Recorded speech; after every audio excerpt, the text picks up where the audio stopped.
Geek. Talking baseball every week. 'Cause they're Gleeman and the Geek. And welcome to Gleeman the Geek, catching up with each other edition. And mostly that means talking about food. Yeah. I'm John Bonus of TwinsDaily.com. With me, Aaron Gleeman of TheAthletic.com. And we have spent the last 5 minutes before we actually turn on the mic talking about food already. Food we regret having eaten. Food we probably will regret eating. Yeah, that's I haven't seen. Wait, John's Meat sweats or pasta sweats. Yeah, maybe? I got the pasta sweats. You got from the last pasta night. sweats from Buka last It's night. all very exciting for the listener, I'm sure. John is back in town, back in the U.S. of A. From you went to Amsterdam, Lithuania, and Sweden. That is correct. Which is a very interesting trio. I feel That like is that's a an very uncommon interesting trio. Yeah, that's not. Yeah, Like you guys should get an award. You're one of 30 people ever to do that trio. to make that track. Yeah. That's about right. You saw how many Wild games did you see? Two Wild games. Did they win either of them? They lost both of them in one in overtime and one in a shootout. So they got 2 points out of those two games. So you're not allowed to see any more Wild games. No, that's right. You ran into our friend and multi-time guest Betsy Helfand, who was covering the Wild for the Pioneer Press. Well, that's right. We had a lot of fun with Betsy and her friend. And she has a friend who lives out there named Mitzi. I think so. Yeah. Mitzi or Missy? Mitzi, I think. And going into it, Betsy was like, I don't know if I'll introduce her to the bonuses. You know, it's kind of a special vibe, the bonuses, the boni, as we like to call them. And then you guys you tweeted out a little selfie that you guys met up at some brewery, it looked like, because you had a beer. She wanted that selfie, just so we're clear. She wanted that selfie, not to tweet out, but basically to send to her friends who are listeners. Yeah. Because she's like, I've got some friends who really like Can you imagine? It's like out there playing with when John people Bolton. go to a Taylor Swift concert. Can I get a selfie? And then she reported the next day, oh, my friend really thought the bonuses were a lot of fun. And I was like, yeah, they are a lot of fun. I'm really the only one who doesn't appreciate how much fun you guys are, I would say. I'm all funned out with the That's probably right, yeah. You've had too much fun. I've heard for 20 years now hey, I hung out with the bonuses last night. They were a lot of fun. Yeah. That's like, I hung out with Yao Ming last night. He's really tall. It's like, yeah. Right. If you didn't think that, you would be. So yes, you missed the reunion of at least a partial reunion though of the trivia team. What is it, the Washed Up Scribes trivia team? Did you guys win? No, we did not win. Oh well, you need dough, really. Well. Dough carries a lot. I don't know. I think there's just a disadvantage when you are a foreigner in a foreign country talking, even though it was all in English. They're not really English American questions. Yeah, the pop culture. Like for instance, one of them was something like, what is the alcohol percentage that you can sell in stores in Sweden is in grocery stores is 3.5%. What is it in Norway? You're like, we haven't gotten there yet. That's our next stop. I'm like, really? Yeah. So that one we didn't have much of a shot at. We did pretty well on some of those. Like Chrissy got a Bryan Adams one out of nowhere because he's Canadian. That's not even. I know it was something about the crooner from Vancouver or something like that, and or the Groover from Vancouver. Is that a real nickname? He's also that's one of the worst nicknames I've ever heard. Plus, he'll be playing in Stockholm in like June or something like that. And we happened to have seen a poster while we were walking around Stockholm about Bryan Adams and went, that's got to be him. Well, we're happy for you. So you went to those three places. You found beer in all three places. Shockingly. You played trivia. Yep. Good beer in that area. You saw Wild Northern games. Europeans. Yep. You ran into multiple people from here who you already knew. Yes. That's, I don't know, success. And you made it back alive. Made it back alive to do a show, and I've got all the Thanksgiving stuff over there on the counter to get prepared for. I'm cooking up a bunch of Thanksgiving stuff before we watch the Sixers versus the Wolves tonight, and then run a 5K tomorrow and do our Thanksgiving feast in the afternoon. Yeah, if I can't, first of all, I wouldn't go to those three countries. Not because I have anything against those three countries. I wouldn't. I couldn't make the flight. It's too long of a flight. I did not find out until midway through the trip while I was in Lithuania. No, actually, I think I was in Stockholm when we actually talked. But that you were partly Lithuanian. I can't believe I never knew that. Considering the reason we went there is because my wife is I thought you were going to say to get away from you. They didn't have signs up like home of Aaron Gleeman's ancestors? No, they did not. Or like keep out. If you see this, he's going to claim he's Litvak and you don't let him in. Is that like saying, is that a derogatory? What is? Litvak? I don't know. I have no idea. No idea what. My family used to say that, but as I say it, it occurs to me that it could be like a poll. I wouldn't say the other ones. But anyway, now that John's back, I'm trying to. This show is going to. It's our Thanksgiving episode, so thank you to everyone. Yes. I don't know. We say this a lot. I feel like maybe you can never be too grateful. No, I guess, you're exactly right. It's not just pandering. It's in fact really heartfelt thanks. It's not just pandering. It's a little pandering, but it's also other things. Sure, I like that. It's not just pandering.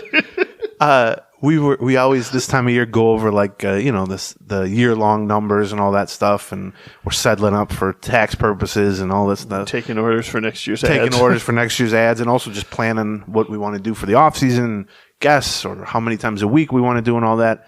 And it really this show has become something you wouldn't know it from the 5-minute intro that we've had here. But this show has become something that we never really imagined it becoming. And as you listen to us babble now, it's not because we've gotten so much better. It's because you guys, for whatever reason, have enjoyed the show and have tuned in. You've just grown accustomed to it. Yeah, Stockholm Syndrome, really.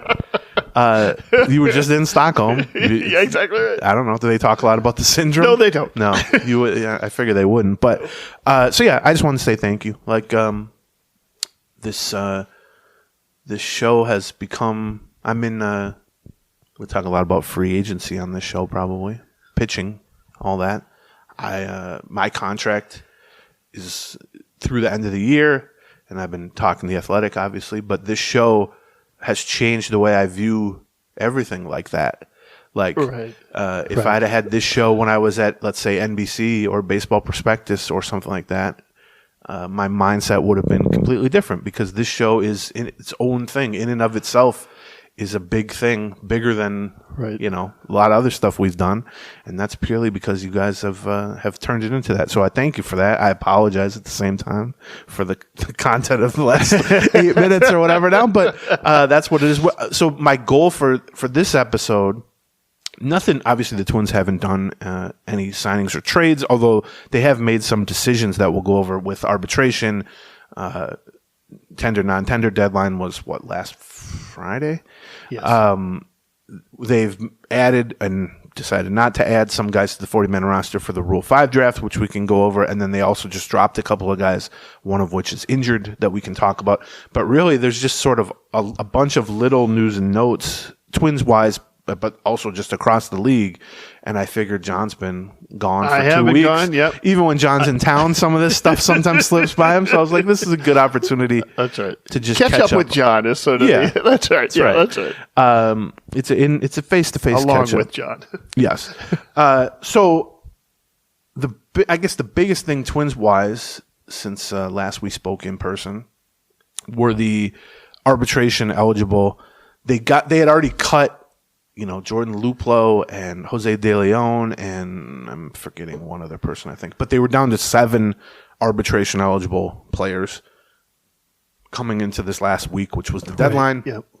And Friday was the deadline to either tender them the phrasing of the, as with a lot of things in baseball, make it overly complicated. Right. Because people I know are like, well, what's the difference between non-tendering a guy and releasing him? Nothing, really. Same thing. It's just the phrasing is different because non-tendering is attached to arbitration specifically. And but they had 7 arbitration-eligible players with projected salaries anywhere from $1 million on the low side to $6.6 million on the high side, which was Kyle Farmer. And we've talked quite a bit over the last few weeks about most arbitration eligible players are kept. If the player they cut Jose De Leon because he's out with Tommy John and also was sort of a marginal reliever for them.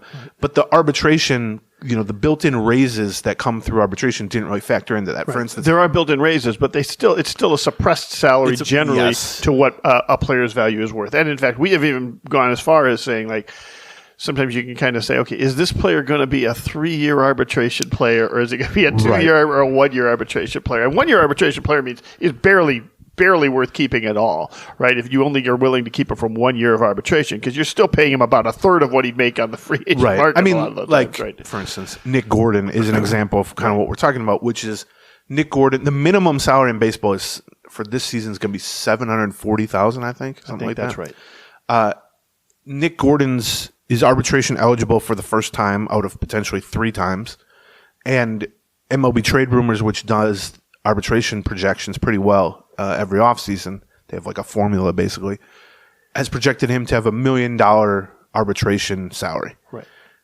Well, there's no functional difference for a major league team, even one that's lowering payroll like the Twins, between $1 million and $740,000. Right. Just as a very, very high level, for the first 3 years, more or less, of being a player, you get whatever the team's willing to pay you above the minimum rate, yes. right? And the minimum rate is $740,000. And generally, if you perform a little better than that, they'll give, the guy who hit a little bit better $780, and they'll give the other guy $700. But they don't have to. Like but they don't have to, right? They do straight up minimum. The next 3 years, we go through the arbitration process. You can get significant raises during those arbitration process, but it's all, it's at least a shared responsibility between the team and the player. The team gets to decide whether or not they're going to offer arbitration and thus, pay them more money, and the player doesn't get to accept it, or doesn't get to accept it. They just automatically accept it. They have to get it, but they get compensated a little bit more. And the point is, you're trying to get those 3 raises to kind of get you to sort of what a starting player would get at that position as a free agent. Theoretically, the 3rd and final arbitration eligible season for a player, which is also their 6th season of service time, right, is supposed to mimic as closely as possible what that player would get like per season as an annual salary as a free agent. Right. And so you'll see, like, I don't know, Shohei Ohtani, I think, made like $30 million or something like that. Right, yeah. Now that's lower than what he would get, but it's supposed to kind of mimic that. Now in Nick Gordon's case, Nick Gordon is eligible for arbitration because he's very close to 3 years of arbitration. Because even though he didn't, he broke his leg in May, right, and then didn't play the rest of the season. He was on the major league roster, on the injured list, but on the major league roster for the full season. That accrues a full year of service time, which was his 3rd full year of service time. Right. And a player like him who is generally got about 3+ years or 3-ish years of arbitration and has this kind of stats, makes about this much money overall, and that's what the arbitrator comes in on as the award. Right. So the Twins had, coming into this last week, they had 7 guys. And we had debated, is Farmer worth keeping at $6.5 million roughly? That's the expectation. Is Gordon worth keeping? Not because of the million, but is Gordon just worth keeping on the 40-man roster? Right. If he is worth keeping, then he's definitely worth keeping for $1 million. Because it's only going to cost you a couple more than a couple $100,000. Same thing with Jorge Alcala. Has $1 million roughly projected arbitration total. It's not, is he worth keeping at $1 million? It's just, is he worth keeping? But I had heard, and we talked about this. Was it on the Patreon? Must have been on the Patreon. Leading into this past Wednesday, I guess, we talked. And I had heard they were going to tender to all 7 guys. Yes. I had also heard, they're talking to teams about Farmer and possibly some of the other guys, but specifically about Farmer. And so when Friday's deadline came and went, the Twins, of course, were one of the last teams to submit their actual news of that. It came after the deadline. And they kept all 7. So on one hand, as expected, at least if you listen to the Patreon podcast 3 days earlier, before that. On the other hand, that doesn't necessarily mean, in fact, it doesn't mean it at all, that those 7 will be on the opening day roster or in the organization on opening day. It just means now Kyle Farmer knows that some team is going to be taking him through the arbitration process and paying him what will be roughly $6.5 million. Right. It might be the Twins. Yeah. I personally don't think it will be the Twins. If the Twins trade him to another team, the other team can't decide to not offer him arbitration. Right. I don't know why they would trade for him if they were going to not offer him arbitration, but they're stuck with whatever the arbitration comes up with. Right? And so what the Twins were trying to figure out, I think at the last minute, it sounds like, they felt like Farmer at $6.5 million, regardless of their own, self-imposed budget that they're lowering, had a value to the other 29 teams at minimum that was at least $6.5 million. Now, you can debate that. I think that's probably true, similar to the way that last offseason Gio Urshela had an arbitration figure of like between 8 and 9 million. Right. And it was like, well, the Twins aren't going to keep him at that amount because they at the time thought Jose Miranda was going to be the third baseman. Right. But there should be at least a team out there that wants him as their starting third baseman at that amount. It ended up there was literally only one team. It was the Angels, and they traded him to the Angels for Anderson Hidalgo, which was like a low-level prospect. It's the same kind of scenario with Farmer. Farmer at $6.5 million for a team with a $200 million payroll and a need at second or third or short, or even just a high-end utility guy, right. Yeah, that's decent value. It's not like a great value, but it's value. I mean, the Twins paid him $5.5 million to fill that role for them last year. But if the Twins are lowering payroll from 155 to like 135, let's say, and they no longer need him at shortstop because they have Correa signed, you no longer need him at third base theoretically because you have Royce Lewis, you got Polanco and Julian at second, on and on. He's like kind of a luxury item for a team that doesn't really have the budget for luxury items at this point. So the question with Farmer, he's been tendered a contract. Now it's, will they keep him, which he'd be their backup infielder again at $6.5 million, or will they, between now and, well, January is when the actual arbitration cases happen, but they could go through arbitration and still trade him. Will they find a taker for him that wants to kind of take that 1 year, $6.5 million deal for Farmer off their hands? That is my guess as what will happen, but I think it's probably going to be similar to Urshela last offseason where they're not going to get much for him. Right. Like it's kind of a sign and trade situation. It's not like he has $20 million in value and he's getting paid $6.5 million. I think you could maybe make the case he has like $8 million in value and he's getting paid $6.5 million. You could probably also make a case that he has $5 million in value and is getting paid $6.5 million if you think he's not going to age that well or whatever. So that's the situation with Farmer. The other 6 arbitration eligible players that they tendered contracts to, we just mentioned Nick Gordon and Alcala, who were potential non-tender candidates, but will be are tendered at $1 million is the expectation for them. And then the 4 that I would have said were just no-brainers from the start, which is Alex Kirilloff, Ryan Jeffers, Willie Castro, Caleb Thielbar, all of them in the $1.5 to $3.5 million range, basically. I think Castro at 3.3 projected is the highest one. So those are all no-brainers. That's kind of where they're at. And then along with that, they cut Giovanni Moran and Ronnie Henriquez, 2 relievers from the 40-man roster. They weren't arbitration eligible. They just used that deadline to do that. Right. Moran, they also announced, along with releasing him, that he's either had or about to have Tommy John surgery, which is news to me, and as far as I can tell, anybody outside the Twins. He must have gotten hurt while pitching at AAA down the stretch. If you look, he was not good at AAA down the stretch. That's why Cody Funderburk got called up in September instead of him as the second lefty because his control was all over the place at AAA. It's unfortunate. I mean, I think control all over the place is often something. Yes, a precursor even for him. I mean, he's had bad control always, but it's a shame because I think they really had high hopes for him this year. Yes. And they leaned on him in positions throughout the season that suggested they had high hopes for him. Yeah. And I mean, last year, throughout the minors in past years, and then last year he pitched, or 2 years ago, 2022, he pitched like 30-something good innings. Then, like you said, last year he was, not in the late inning mix, but in the kind of medium leverage mix. Right. And they gave him plenty of spots where he was in, game-affecting situations. Yes. Most of the time it didn't go well. Some of the time it went well. He just never, and, you watch him, and when he's on and he's throwing strikes, you look at him and you go, how is this guy not a good reliever? You take a look at his overall stats and you're like, well, yeah, he's a little wild, but boy, look at that strikeout rate and so on. But the problem is that he ends up, he'll have 2 outings in a row where he looks absolutely dominant and one where he's just a complete meltdown candidate. And you watch him, and first of all, lefties who get strikeouts are always going to be valuable. He, he improved his raw stuff for the past 2 or 3 years to the point that he was like 93, 94 with the fastball, but his changeup has always been, I remember when he was in single A at 21 or whatever, and Twins officials, when you started talking to them about prospects and stuff, would be like, oh, his changeup is a major league changeup. Yes, And the question with him was, can he get the fastball velocity up and can he throw enough strikes? And he did get the fastball velocity up to the point that he could challenge lefties and righties with his fastball. But the changeup is key. But the only way that a changeup like that works for a pitcher like him, especially in relief, is you can't be behind in the count.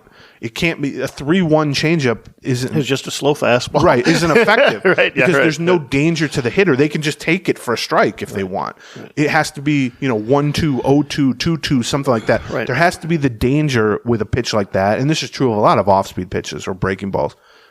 Of if you don't swing at this and it's a strike, you're out. Right. And that has to be the danger. And he just could not put himself. Got to be able to get ahead in the count. Right. And if you can't throw strikes, yes, you have trouble getting ahead in the count. It really kind of it cuts off your avenues for success when you can't get ahead. And he just walked too many guys in too many big spots. He was intriguing, though, because I'm not trying to talk about him like he's dead or anything, but he's going to miss the next season. Right. But so what I had heard is that they're working on a 2-league minor league deal. Yes. With him and Henriquez, it sounds like they're going to try to sign both of them to a minor league deal. Right. Okay.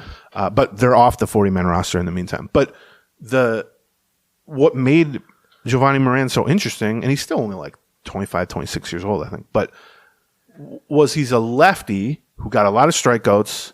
That's always intriguing. But then beyond that, because of the changeup, which we've talked a lot about, changeups are typically more effective against opposite-handed hitters. Right. And so when you have a lefty reliever, most of the time you're trying to find spots where you can use them against lefty hitters, and that kind of limits the workload. It's kind of, a lot of guys used to be lefty specialists before the three-batter, Jesse Orozco. And still, you'd rather have them, a place where you're going to have a number of lefties in the lineup. Right. But Moran actually pretty consistently in the minors and in the majors was more effective or has been more effective against righties than lefties. And so you could almost use him to your advantage, like strategically, in that you could put him in the game against right-handed hitters and know that there's no bench move possible for the opponent. Right. And you could put him in the game against lefties and kind of count on the other manager to just knee-jerk go, well, I'll remove that lefty hitter for a righty hitter, and then that plays into his hands. So that was why there was so much perceived upside with Moran, and I was a big believer in Moran too. But he just doesn't throw strikes, and now obviously Tommy John it's unfortunate. But yeah, I mean, I wouldn't rule out him coming back a year from now and being pretty good. Although guys with control problems, Tommy John surgery is not going to really help that. But it's unfortunate. I think it opens the door for sure for Funderburk to make the opening day roster as a second lefty. Right. And then Thielbar, obviously, we talked about as an arbitration eligible guy. Ronnie Henriquez, they got from the Rangers in the Mitch Garver, Kiner Falefa, which turned into then the Josh Donaldson deal. Right. And I know they liked him a lot at the time. He was kind of a string bean, short, skinny. He was a starter at the time, but kind of moved to. I think both of those guys are guys. Both Moran and Henriquez are guys. They had high hopes for moving from AAA into the bullpen and potentially being impact relievers for the next 2, 3, 4 years. Yes. Henriquez, they kept on a starter path up to the point where they moved him to the Saints. And I think even at the beginning of the season, it was sort of like we're going to train him to be we're going to try to train him to kind of keep him up as a starter. But the idea is that eventually we want him to have that workload so that he can fill multiple roles in the Twins bullpen because we want him in the Twins bullpen. Right, which you've seen they've done that with like Winder and Sands and Hedrick and the 2 or 3 inning role. He didn't throw strikes either. I mean, his stuff kind of came and went. Like he's another guy. I mean, when he was on 96, 98 with the fastball, good slider, he just couldn't consistently throw strikes. Training with some shoulder issues or something. Shoulder problems. Yeah. So those 2 guys are gone.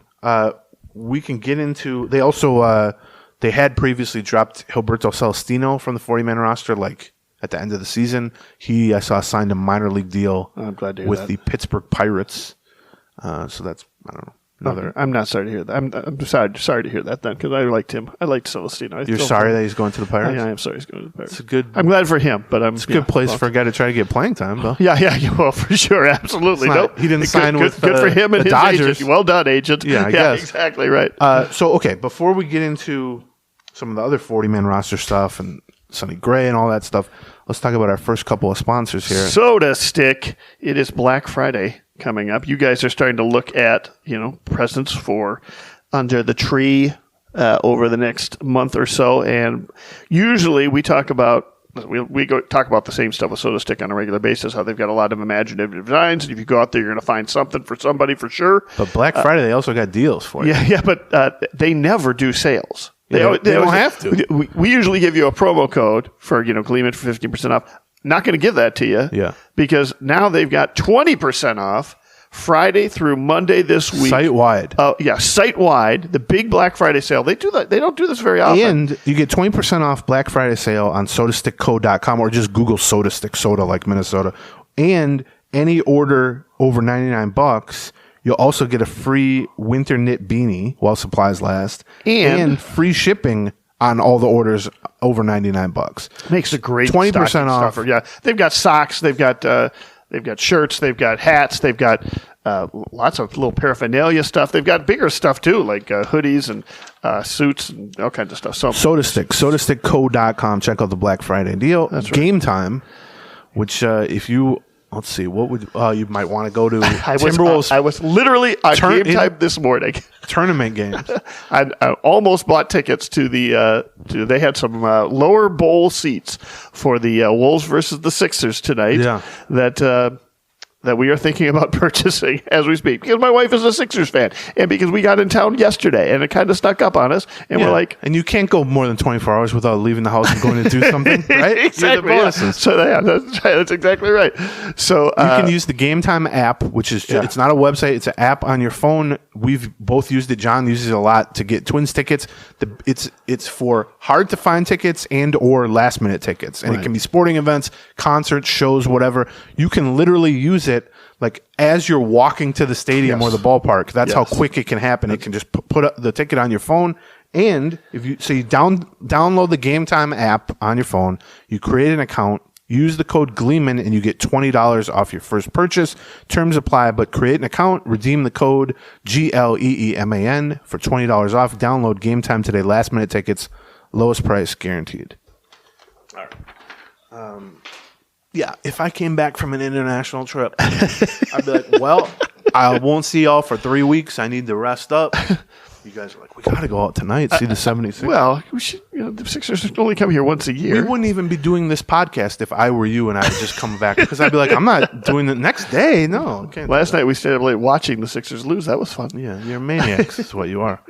Okay, so the other 40-man roster thing, they added 4 players. 2 of them they added like 2 weeks ago, and then 2 of them they added at the deadline this past week to protect them from the Rule 5 draft. Junior Severino and Jair Camargo were the 2 they added previously.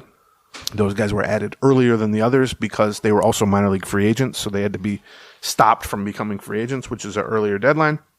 And then right at the deadline, the actual Rule 5 add deadline, they added 2 of the biggest no-brainers you'll ever see on the prospect side, which is Emmanuel Rodriguez and Austin Martin. Right. So I think their 40-man roster now is at 36, I want to say, after dropping Moran and Henriquez. Don't quote me on that. Might be 35. I thought it was 37, and then they dropped those 2, but I could be wrong. So the only I had written maybe it's 36. a week earlier, putting the 10 most, I do this every year, but the 10 most prominent prospects who are eligible for the Rule 5 draft, and kind of in order of how likely I felt, or how, not even how likely, I wasn't trying to predict, but like sort of how I would have viewed them in terms of protecting him. So like Emmanuel Rodriguez was number 1. Yeah, because on the one hand, it's how good of a prospect are they? Right. But on the other one, there's also some gamesmanship involved with the Rule 5 draft, such that you really. There are certain players that are a little more desirable in the Rule 5 draft, because the rule is in the Rule 5 draft, you have to, if you take them in the Rule 5 draft, they have to be on your major league roster for the entire season for you to hang on to them. And there are some player types that are hard to keep on a roster for an entire season, and there's some player types that are a little easier to do that. It's much easier to keep a reliever or a utility infielder or a fourth outfielder than it is a starting pitcher, or a slugging first baseman. But if they've only played at low A, which there's some prospects who are just so good, Emmanuel Rodriguez being one of them, that he hasn't played above high A, and he's 20. Right. But if he's a top 50 global prospect If they didn't protect him from the Rule 5 draft, I don't care if he's 12 years old. Yeah. Kansas City Royals are going to find a room for him on the roster. Right. Yes, that's right. But there are other prospects, like, for instance, I'm trying to think, Ricardo Olivar or Jose Salas. This is deep in the bag for prospect hounds. But those guys are like 20, and they played at low A or high A. But they're not elite prospects. They're just potentially pretty good prospects. Olivar had a great year. They could potentially still develop, but yes. But the thing that you're trying to figure out is, are they a good enough prospect that you don't want to lose them for nothing? Absolutely. But you kind of have to do the math in your head and think, even bad teams who are picking at the top of the Rule 5, who don't really have anything to lose by keeping a player on their Major League roster because their Major League roster is terrible anyway. But do you want to, let's say, draft a low A shortstop who didn't even, like Salas didn't even have a good year, he had a bad year. He had a bad year. And kind of stunt his development for a year. Yeah, first of all, you have to carry him on your 26-man roster for the entire year. And then how much are you going to play him? And then second of all, you are, in fact, screwing with his development for a year when he's 22 years old. The two choices there, if you are keeping him, first of all, a lot of these guys just don't get kept for the full season, in which case you just offer them back to the original team. Right. If you do keep him for the full season, your two choices are you're going to play him a lot as a 20-year-old coming from A-ball who is just completely overmatched. And what does that do from a developmental standpoint, just a psyche standpoint? And then the other option that you see more commonly is the guy will just be a little used backup. Like he'll be the 26th guy, but he might as well be the 30th guy on the roster. He'll get 85 at-bats over the course of a season, pinch run a few times or whatever. You're basically shortening your bench from 4 guys to 3 guys. Yes, and also, while game reps are not everything, you can work with that type of player behind the scenes, certainly, and have them improve their skills, but you're still losing 600 plate appearances or whatever that you would have gotten in high A or double A or whatever. And so that's the gamble that teams like the Twins are trying to figure out. Part of it is just how good is this player? How high is this guy's upside? A guy like Rodriguez, he would be the number 1 pick in every Rule 5 draft ever if he were available. Even someone like Austin Martin, who's much closer to the majors, isn't a super high upside prospect at this point, I don't think, but it would be an easy choice for one of the, if not the top choice in the Rule 5. So those guys are no-brainers. Then you start to get into Severino had a really nice year at Double A and Triple A. He's basically, I don't think he's going to be a star, but he's basically major league ready. Some team, he popped 35 homers as a switch hitting first baseman. Why wouldn't some bad team just go, all right, there's a free DH or a free first baseman? Camargo, I don't think he's got star potential, but he's a 24-year-old catcher with some power. It's like, why wouldn't you carry a third catcher on your roster and then maybe you get some. Exactly. Or even just make him a backup or whatever. So those guys were no-brainers. The one I thought I personally would have also protected would have been a 5th that I protected. I ranked him 3rd. So I had it Rodriguez and Martin 1, 2, and then I had Severino, Camargo 4, 5. I listed 10. And I basically said I'd keep the top 5. The guy in the 3rd spot was Deshaun Kersey, who is a kind of a late blooming, I think he was drafted by the Twins in 2018 or something. He's like 26 years old, but just a prototypical 4th outfielder. Left-handed hitter, very fast, legit center fielder who can play the other 2 spots. He stole like 40 bases last year. The thing that made it to the Saints last year. Last year. I mean, so he's close to major league. Yeah. And had something of a breakout for him offensively where he hit 15 homers after totaling 14 homers the previous 4 years. And so maybe played himself into, you could, squint and see him as like a platoon starter instead of just a 4th or 5th outfielder. But again, these 40-man roster spots are, like we said, they're at, I think, 36 now. Well, if you sign a couple of free agents and you claim a guy off waivers or something, you're at 40 again. And you can't remove these guys that you add to protect them from the 40-man roster until opening day, I want to say. It's either late spring training or opening day. And so you can't just remove a guy and then quickly, or put a guy on and then remove him. And so with Kersey, I personally would have protected him, but the decision there, like the, inflection point there is, do we think a team will take him? Yeah, maybe. He's just a very easy 26-year-old 4th outfielder type. But also, if we don't view him as part of our center field mix now, when we don't have a center fielder right now at the moment atop the depth chart, will we ever? And if you have Martin ahead of him on the depth chart and you're still hoping for Buxton and it's like, well, yeah. He's definitely in a pool of like 3 or 4 guys that could be part of the solution there, right? But which I would have. But like you said, we need a center fielder. Like how many teams that don't need a center fielder? True. But you only need to find one. It's partly do we think he'll get taken, which I think it's possible. I think so too. It's going to be a couple thousand guys taken probably. And then within that, will he stick? I do think if he gets taken, he'll stick because there's no reason to take a speedy fourth outfielder. And what are you going to be surprised with? How old was he again, though? 26. Yeah. But then also, if he does get taken and if he does stick all season and he's no longer part of the Twins organization, I mean, clearly they don't view that as like some big, dent in their farm system, which I probably would disagree with. I don't think he's going to be a star or anything, but I think he has a skill set that pretty easily translates to at least being a useful role player in the majors. But suggest that they want to have four spots open for the 40-man roster, which means yes. Which one of the more interesting things about this is when you get to this point, you can kind of take a look and say, well, they want 4 spots open on that 40-man roster. I wonder what those 40 spots are for. Now we've talked a little bit about, they definitely want a starting pitcher. They definitely want a center fielder. So that's 2 of those spots. And that's when they were doing these 40-man roster moves in stages. They first opened up those 2 spots. And now they've opened up 2 more on the 37, 36. So it is, or 37th and 38th, I guess. What are those 2 spots going to be used for? It could be that they've got their eye on somebody that they think is going to be available in the Rule 5 draft. Yeah, although they haven't drafted No, they have not. They have not a long time. No, this has not been something that they have really done. But it'll be interesting to see what happens at the winter meetings to see if they are doing something like that. Yeah, I'll be there, or if the person is even going to be available. I was there, bored off my ass last year. I was all excited. Do they have some relievers that they think are going to be available that they can get off of waivers, or they can add on minor league stuff, or are they interested in adding a right-handed hitter to replace Luplo, something like that? The actual Rule 5 is the last day of the winter meetings, which is I'll be in Nashville this year for that. It'll be December 6th, maybe, I want to say, something like that. End of the first week in December. Last year, I was told when I went, it was in, where was the winter meeting? San Diego last year. Okay.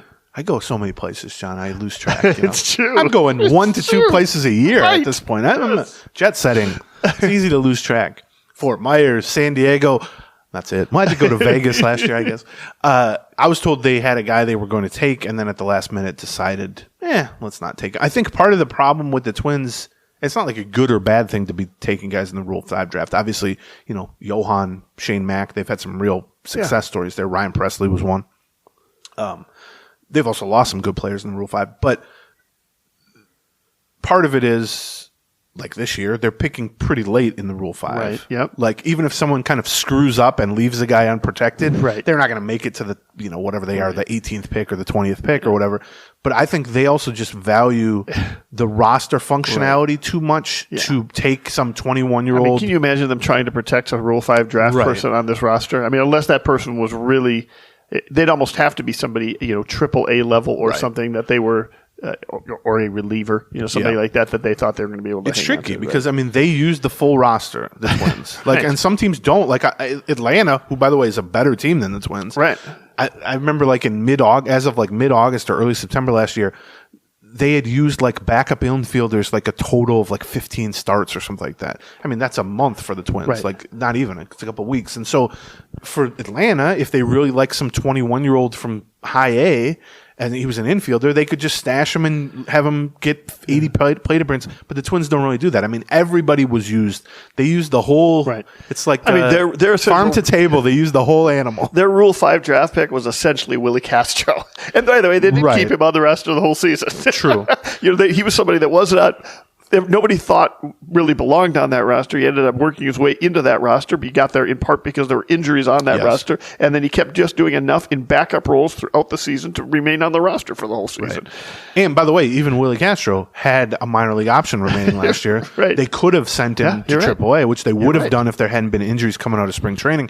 Whereas the guys taken in the Rule 5 almost always have their full assortment of 3 minor league options, except they can't be sent down. That's right. Because they have to remain on the major league roster all season. So that'll be, I don't know. If they take somebody, obviously we'll talk about it December 6th. I think, I could see someone like Aaron Sabato being taken because he's a former first-round pick. They're at risk for losing. There's always 2 to 4 guys, I would say, in a decent farm system that you're at risk for losing. To me, the only one that I would really be like, oh, damn, they screwed that up is Deshaun Kersey. But obviously I'm I would say, in general, valuing him higher than the Twins seem to value him. Probably safe to say. It might also be that they do lose him in the Rule 5 draft, and somehow he does not stay on that roster for the whole season, and he ends up coming back to the Twins one way or the other anyway. Let's see. We also, since last we spoke, Sonny Gray officially rejected the qualifying offer, so he's just a straight-up free agent, which is not a surprise. There were...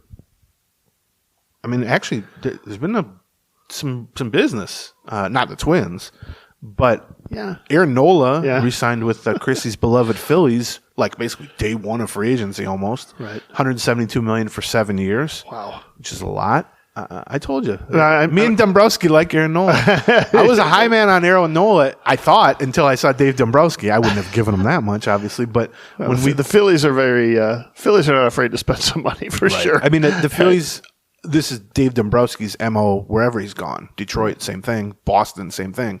He will do whatever he can from a monetary standpoint or prospect capital standpoint to bring in star and superstar level players. He is a closer. Yes. He's a closer. You get him a good team, he will try to turn it into a championship level But also team. even within that, because the Phillies weren't a good team when he took it over necessarily. Boston was not even a good team when he took it over. But in Detroit, certainly, Detroit was horse ass when he took him over, 15 years ago or whatever. Yeah. But he takes, and this is probably familiar to people who play fantasy baseball, these kind of stars and scrubs approach, which his thing, first of all, it helps when you got a big budget, which he's had in Detroit, Boston, and Philadelphia. Yes. So he's picked places well. Also, in Philly, they have an owner, Middleton, is that his name? I don't have any idea. Who's very much willing to kind of overextend himself because he's a billionaire and he wants to win and be beloved and all that stuff. And so he's kind of got an ear of an owner who's like, you want to go get JT Realmuto? You want to go get, want to re-sign Aaron Nola? Mike Trout? It's a great, we'll see. I bet he's not done. I bet he's not done either. But then he will also keep... he'll bring in star players. Realmuto is a good example. He traded for him from the Marlins, and then immediately signed him to an extension, or I guess as a free agent, maybe it's $200 million or something like that. Same thing with Aaron Nola. His thing is we want star power, and then we're not just going, we're bringing him in for a year and a half.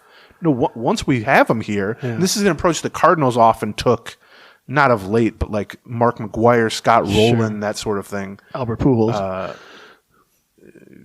They did sign him to a long-term deal before the long-term deal that he signed with the other. Did he never had a contract extension? He might have, but they drafted him and developed him. But their thing was get the guy here, win with him, show him how good it can be here, and then offer him a S-load of money. And the Twins just don't really take that approach. Now they're about $100 million short of the Phillies. Let somebody else tear it down when I leave. Or that's the other thing too with Dombrowski. That's exactly right. He got to 2 World Series with the Tigers. He got to and won a World Series with the Red Sox. Right. He has now gotten to the NLCS twice and once in the World Series and lost with the Phillies. He got fired within 18 months of winning the World Series for the Red Sox, which is amazing.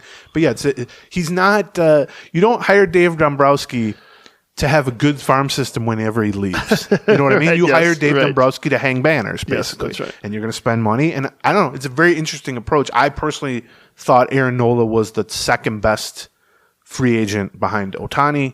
Most people had him, in the 4 to 7 range or something like that. And so it's interesting that not only did they give him a bunch of money, although it's like $25 million a year. It's the length that's the surprising thing. But they want to do that for luxury tax purposes. It's the same reason, Xander Bogaerts got 12 years. I wonder how far over the luxury tax they are right now. I'm sure they're way over. But it's like you could give him that same money over 5 years, and it would be more in line with what top starting pitchers are making annually. Or you can say to him, let's spread that over 7 years, because then we have another $8 million that we could give to a different guy and not bloat the luxury tax or whatever. And then also on the much different end of the pitching spectrum, the Cardinals, who had a horrible rotation last year, just completely fell apart. And it was all free agents. They only had 2 guys left.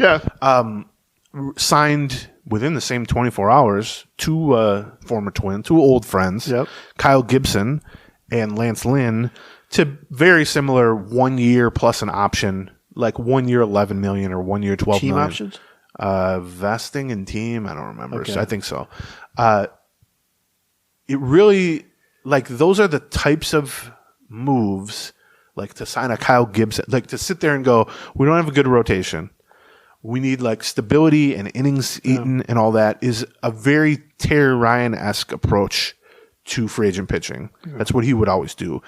Unfortunately, he would be shopping like one aisle over from even the Kyle Gibsons in the last potentially, yeah. He'd be shopping for Kyle Gibson next year after he had another bad, like something like that.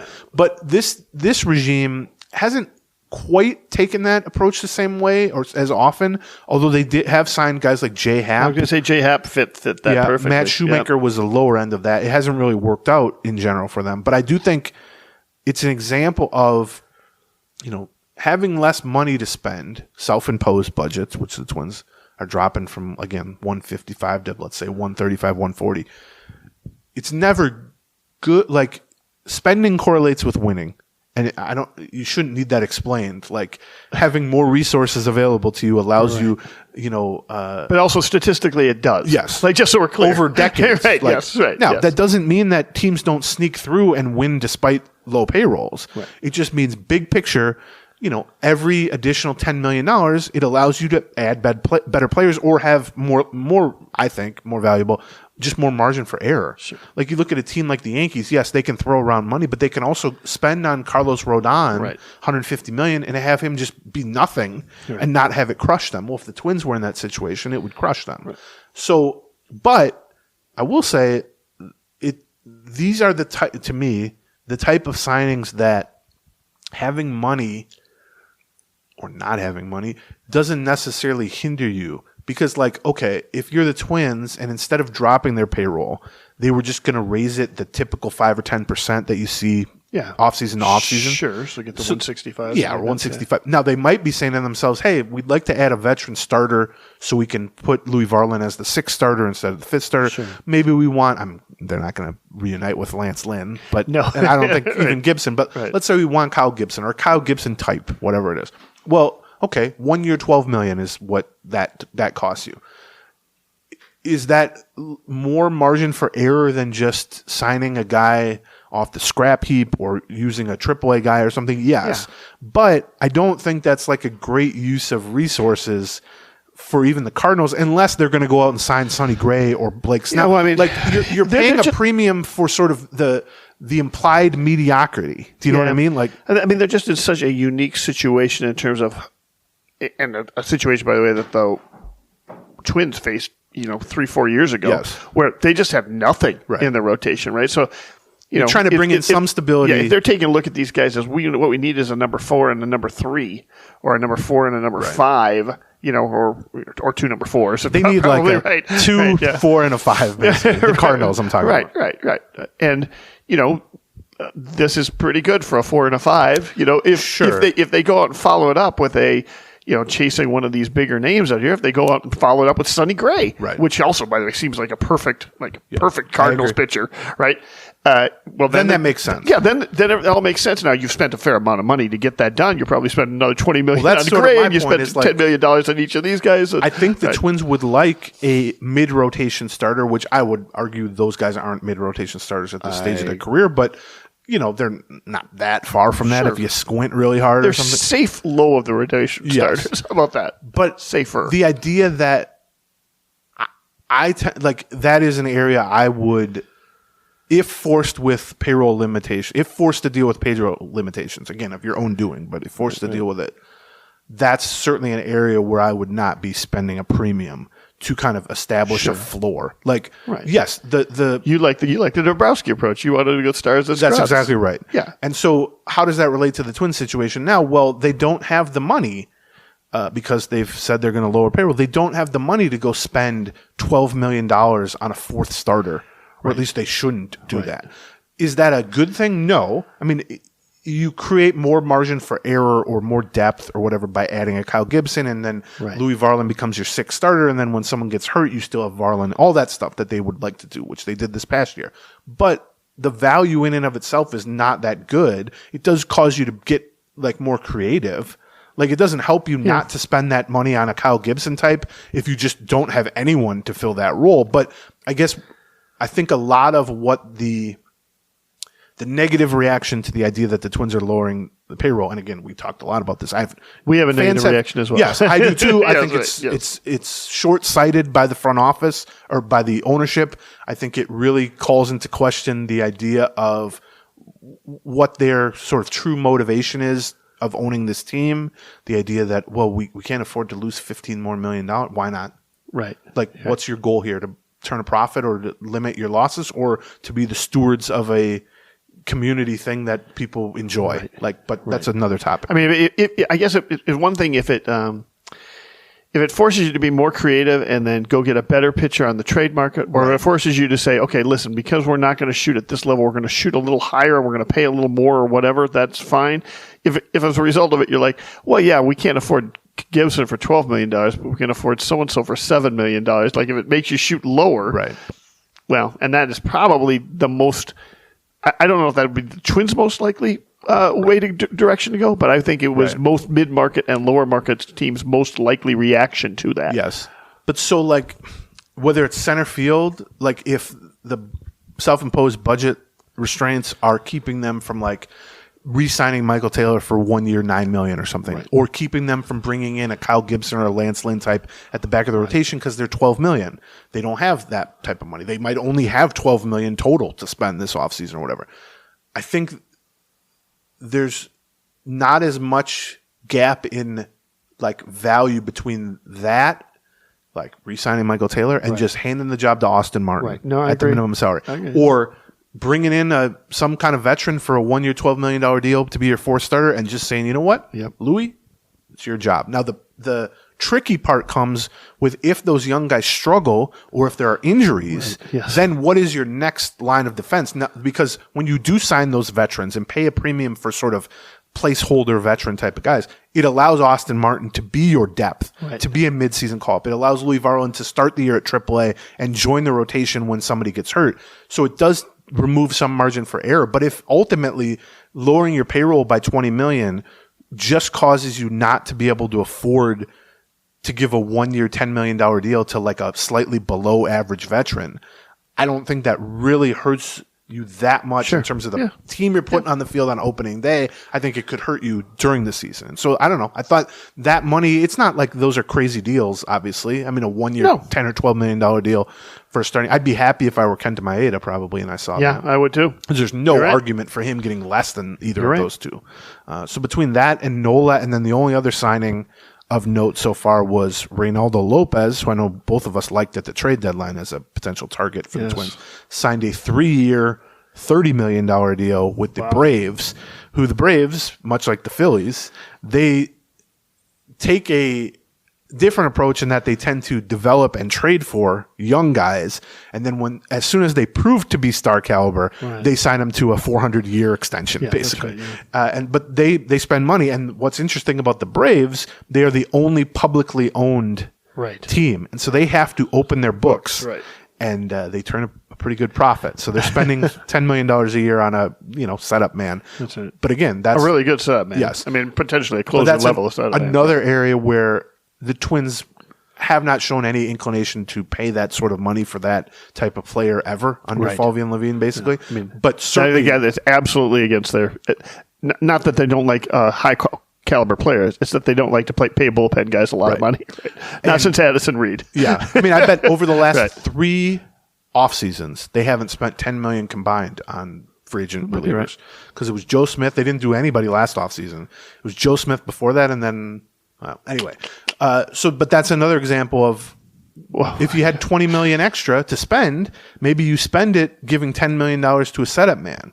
But the Twins weren't going to really do that anyway. And is that a great use of resources? No. But for a team like Atlanta, where it's just the cherry on top of an already great sundae of a roster, you just go, well, yeah, we needed a reliever. Now we spend $10 million a year on a reliever. We got plenty of money. So I think that's where baseball's sort of inequality shows itself, but I also don't think that it necessarily has to be a huge disadvantage as long as you can find depth elsewhere and as long as you have young guys ready to step up, which I think the Twins do in Varland for the rotation and maybe Austin Martin for center field. But I don't know. We'll see. when you talk about lowering payroll, everyone always thinks, they can't re-sign Sonny. Well, they weren't going to sign Sonny Gray anyway. Right. The lowering the payroll by like 10, 15, 20 million just means you can't sign guys for 8 million, 10 million, 12 million as like sort of depth pieces, which is what we're talking about. Column Alex Column.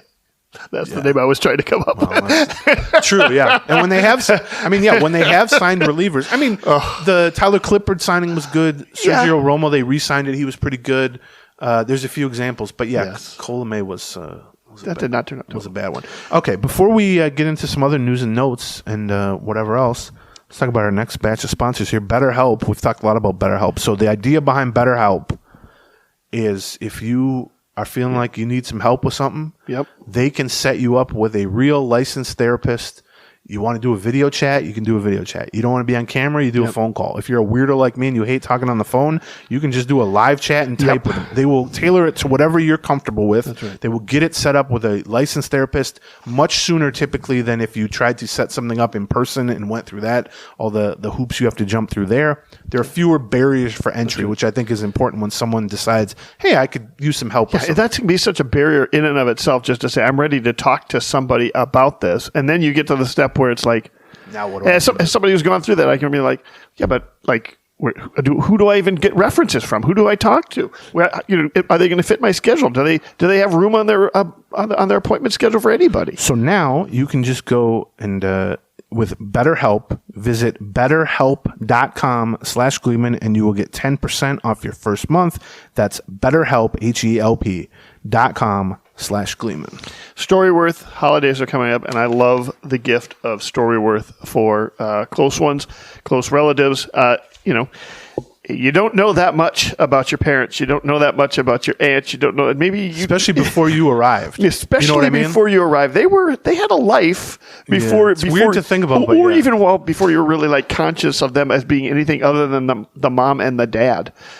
True. I was my parents had me fairly young. I think they were 25 and 22 when they had kids. So I guess I did know my dad when he was in his in his 40s. He was still my dad, though. I wasn't paying attention to to him. He was still this older guy. So the way Storyworth works is you get it as sort of a present. It's a present for a person, right? Father, mother, grandfather, whatever. Right. But it's also can turn into a present for the whole family. So the way it works is they'll get an email once a week that is sort of a prompt. It'll say like, hey, what was your first job? Or what was the story about this from your childhood? It can be kind of randomly generated, or you can actually, as the giver, insert some or pick some, etc., some areas of their life that they're interested in. It's intended to kind of get them to tell some stories that maybe they wouldn't have normally told, to open up a little, to think back in their own memories of stuff they haven't thought about in years. And then the beauty of it is you can read it as they're doing it, basically. Yes. But then at the end of the year, you can have it made into like an actual physical book if you want. That is correct. And then it's sort of like a biography. That's right. In a way. Yes, that's right. It's just stories from childhood, stories from, whatever that you didn't know. And I think it's a good way to like start talking about stuff, talk about family memories. Yeah. And here's the beauty for our listeners, because I'm like this. It does not require any shipping and handling. I was going to say. And so if you're one of these people who needs a present like tomorrow for something, exactly Storyworth is perfect for that. And if you go, you can... With Storyworth, I'm able to give those I most love with a thoughtful, personal gift from the heart and preserving their memories and stories for years to come. I got to tell you, that is really valuable. Go to storyworth.com/Gleeman and save $10 on your first purchase. That's storyworth.com/Gleeman, and you're going to save $10 on your first purchase. Okay. So let's just go kind of around the horn here.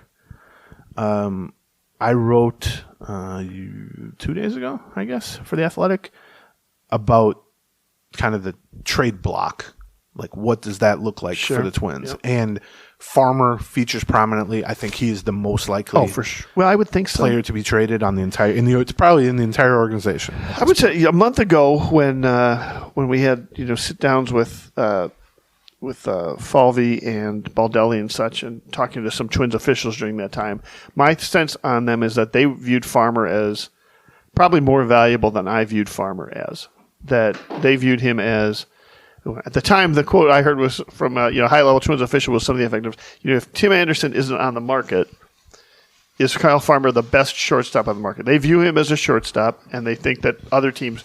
I presume they got this from talking to other teams. Sure. That other teams view him as a shortstop, and the shortstop market is especially weak this year. I mean, right? Shortstop's bad. Second base is pretty bad. Even third base is pretty bad. I personally didn't think that they would necessarily take him to arbitration. I thought they would do what they did with Urshela. They would try to trade him, take the best offer they can get before arbitration. They did try to do that. Well, I don't know. I'm sure they did. Yeah. Right. But I thought if they couldn't, they would end up, maybe not offering him arbitration. That they weren't going to be interested in him personally as a backup. Now, I think what might have changed on that is, with the payroll cut and where maybe they are starting to get, significant interest in somebody like Polanco, that they might say, we might have a room on a roster for another middle infielder at a little bit less money, or, he would be a hell of a good backup to have if we end up having Julian at second base or something like that. If you trade Polanco, which I think is a very real possibility, so my kind of off-season trade block had 4 veterans. Yeah. Because here's the thing. I can guess the 4. Of course. Yeah. And I went through, you can go read it. We'll go over some of it now. But the idea is, if you look at the Twins right now, and if you include Farmer now that he's been tendered a contract, they only have 7 guys who are going to make more than $5 million in 2024. Well, 2 of them, Correa and Buxton, are long-term contracts with no trade clauses. That's right. Well, they're not being moved. Right. A third is Pablo Lopez, who could be traded, but they're not going to trade Pablo Lopez. Right. So that leaves 4 guys who are making any sort of money and are veterans. Right. Well, Farmer, who we've talked about now quite a bit. Right. Christian Vasquez, who now is a $10 million part-timer or backup catcher. 2 years and $20 million remaining on his deal. Then you have Polanco, who's making $10.5 this season, and then a $12 million option or a $1 million buyout for 2025. And then you have Max Kepler, who's making $10 million this season, and then will be a free agent after this season. Well, those are the 4 most obvious veterans to trade, both in terms of age and salary, given their payroll situation, and also just team control. Kepler's going to be a free agent after this year. Do you want to try to cash him in and potentially save $10 million? All that stuff. But to your point, given all that, Farmer at $6.5 million, for all the reasons we've already talked about, seems like a very obvious guy to move. However, if instead you were to move Polanco and trade Polanco, then Julian is your starting second baseman. Well, what do you want as a bench player if Julian is your starting second baseman? You want 2 things. 1, you want a right-handed bat who can platoon with him. When lefties are on the mound, he can start. Well, Farmer already did that a lot of the season. So when a lefty's on the mound, it would be Farmer starting at second base. Well, what is the other skill set you want for someone who's sort of splitting time with or complementing Julian? A better defender than Julian. Now, that's not a real high bar. Especially somebody who can play shortstop to back up Correa. True, right. yeah. So I think... Not that Royce Lewis can't, but... and Castro sort of could do it, I guess. But... and Brooks Lee, once he gets up here, potentially, can do that too. But yes, you're right. So I do think if it were to trade Polanco, that would make it much more logical or feasible to not trade Farmer. Right.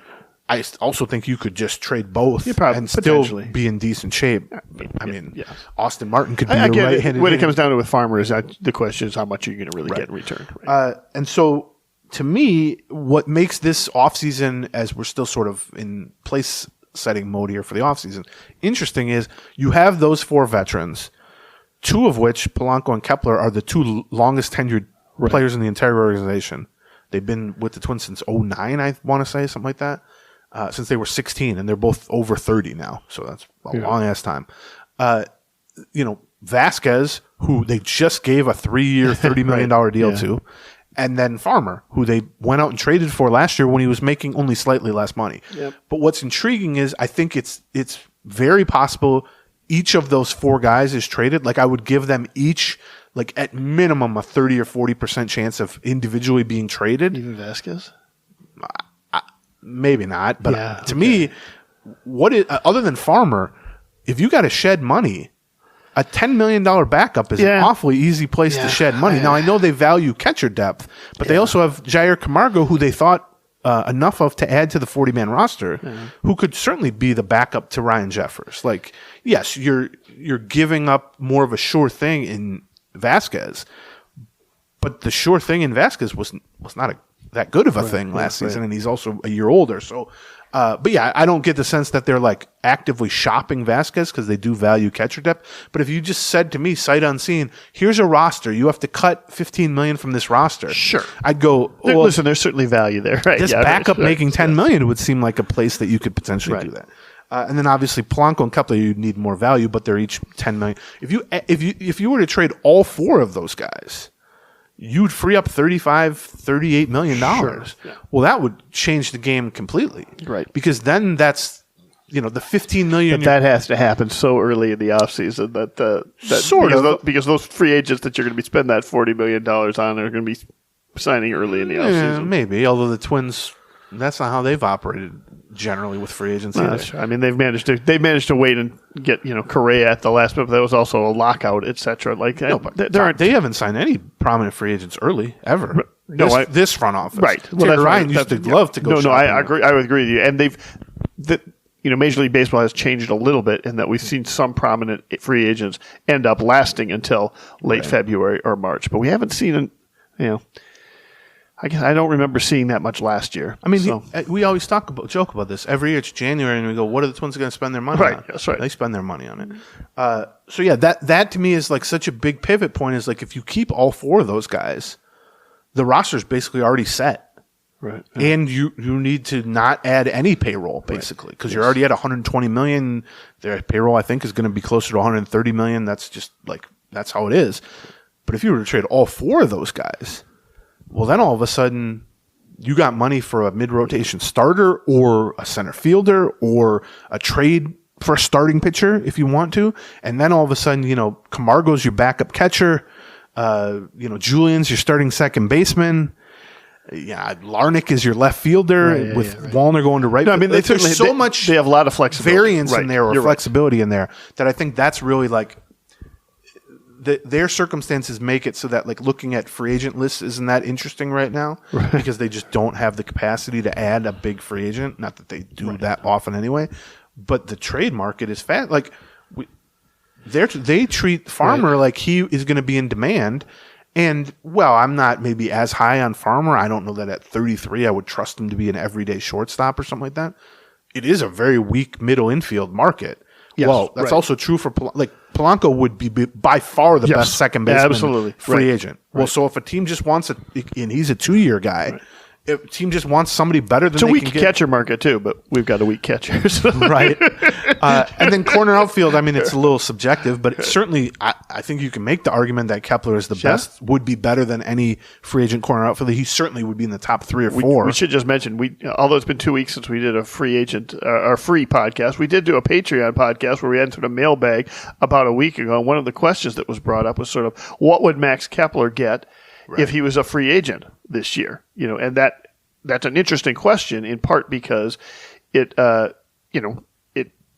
helps you get an idea of what his trade market is, where he would rank compared to the rest of the the way you're going to get value for guys in trade is that those players or that player having excess value relative to their contract, and so that's why like a super young guy, if teams are willing to trade a top prospect. Well, they're making no money, and they have 6 years of team control left. Well, they have huge value.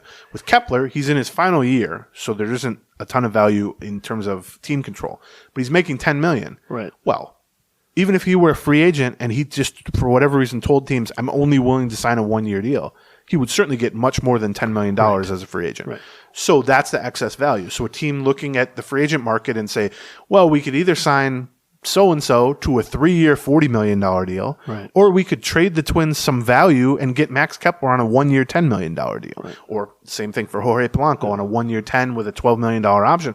That beats the hell out of trying to sign like some mediocre second baseman to a 2-year, $30 million deal or something. So I do think there's an opportunity there to get value. I just question, like, are they going to get a playoff caliber starter for either of them? I doubt it. Right. Is there going to be anything that necessarily helps the roster this year? How about that? And the answer to that is, I don't know. I mean, I think they would love that. They would love to trade Polanco and or Kepler to get like a mid-rotation starter. Someone better than Gibson and Lynn, but not at Sonny Gray's level. Like a number 3 starter. So they can push Varlin out temporarily, all that stuff. Is that likely feasible? I don't know. I doubt it. But the other way that you just mentioned is you could also just trade Polanco and or Kepler for prospects. Right. Use that as sort of capital, the same way like draft picks are used in other. Use that $20 million. And then use the $20 million to try to go out and re-sign Kent Maid or sign a similar pitcher or something like that. So those, I think, are the, like, as this is sort of percolating, that's sort of what I have started to focus on a little bit more. Speaking of Sonny Gray, he was runner-up for the Cy Young Award.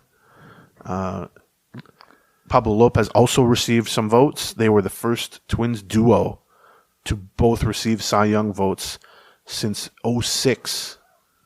That's a long time. Yeah, that was a long time. Was that 17 years? 2006? Yeah.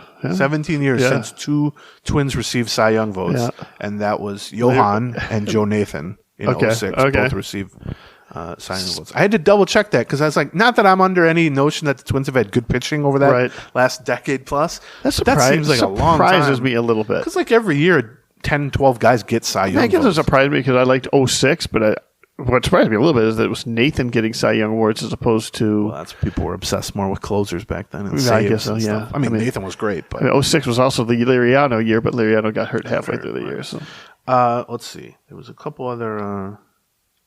I just want to make sure we get everything.